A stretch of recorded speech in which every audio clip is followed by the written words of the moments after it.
2 Samuel chapter 13. And it came to pass after this that Absalom the son of David had a fair sister, whose name was Tamar. And Amnon the son of David loved her. And Amnon was so vexed that he fell sick for his sister Tamar, for she was a virgin, and Amnon thought it hard for him to do anything to her.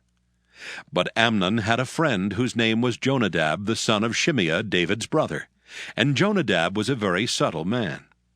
And he said unto him, Why art thou, being the king's son, lean from day to day?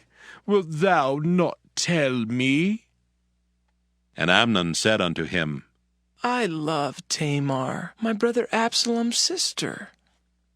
And Jonadab said unto him, Lay thee down on thy bed, and make thyself sick. And when thy father cometh to see thee, say unto him, I pray thee, let my sister Tamar come and give me meat, and dress the meat in my sight, that I may see it, and eat it at her hand. So Amnon lay down, and made himself sick. And when the king was come to see him, Amnon said unto the king, I pray thee, let Tamar my sister come and make me a couple of cakes in my sight, that I may eat at her hand.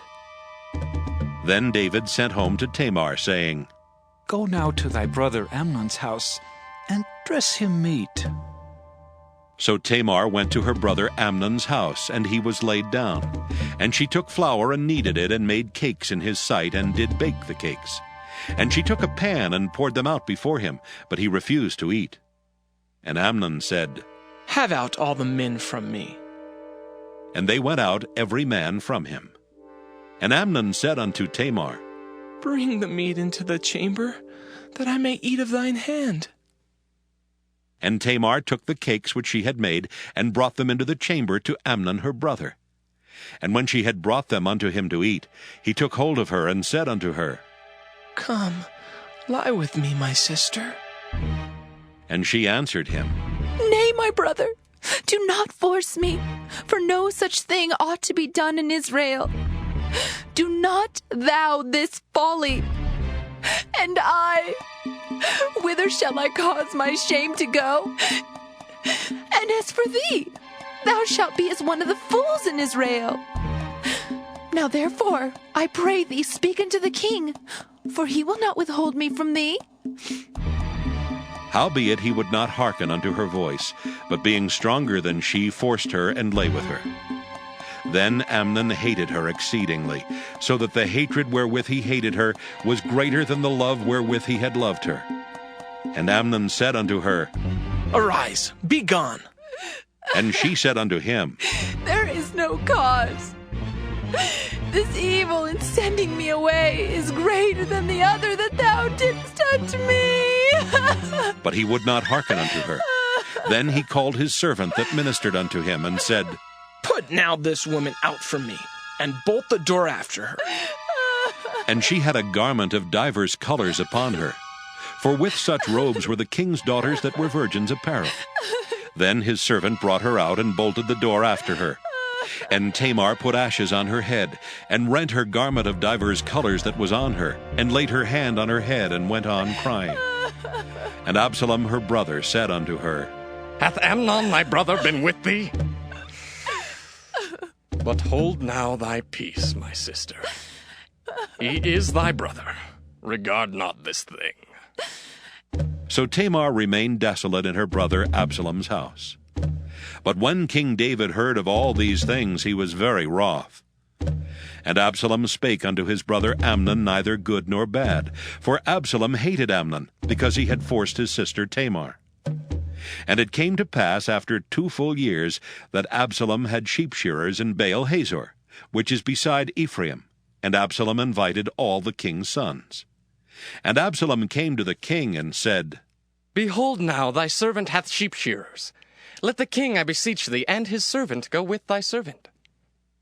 And the king said to Absalom, Nay, my son, let us not all now go, lest we be chargeable unto thee. And he pressed him. Howbeit he would not go, but blessed him. Then said Absalom, If not, I pray thee, let my brother Amnon go with us. And the king said unto him, Why should he go with thee? But Absalom pressed him, that he let Amnon and all the king's sons go with him. Now Absalom had commanded his servants, saying, Mark ye, now when Amnon's heart is merry with wine, and when I say unto you, Smite Amnon, then kill him. Fear not, have I not commanded you? Be courageous, and be valiant. And the servants of Absalom did unto Amnon as Absalom had commanded. Then all the king's sons arose, and every man gat him up upon his mule and fled. And it came to pass, while they were in the way, that tidings came to David, saying, Absalom has slain all the king's sons, and there's not one of them left. Then the king arose and tare his garments and lay on the earth. And all his servants stood by with their clothes rent. And Jonadab the son of Shimeah, David's brother, answered and said, Let not my lord suppose that they have slain all the young men, the king's sons. For Amnon only is dead. For by the appointment of Absalom, this hath been determined from the day that he forced his sister Tamar. Now therefore, let not my lord the king take the thing to his heart, to think that all the king's sons are dead, for Amnon only is dead. But Absalom fled, and the young man that kept the watch lifted up his eyes and looked, and behold, there came much people by the way of the hillside behind him. And Jonadab said unto the king, Behold, the king's sons come. As thy servant said, so it is. And it came to pass, as soon as he had made an end of speaking, that behold, the king's sons came and lifted up their voice and wept. And the king also and all his servants wept very sore. But Absalom fled and went to Talmai the son of Ammihud, king of Geshur. And David mourned for his son every day. So Absalom fled and went to Geshur, and was there 3 years. And the soul of King David longed to go forth unto Absalom, for he was comforted concerning Amnon, seeing he was dead.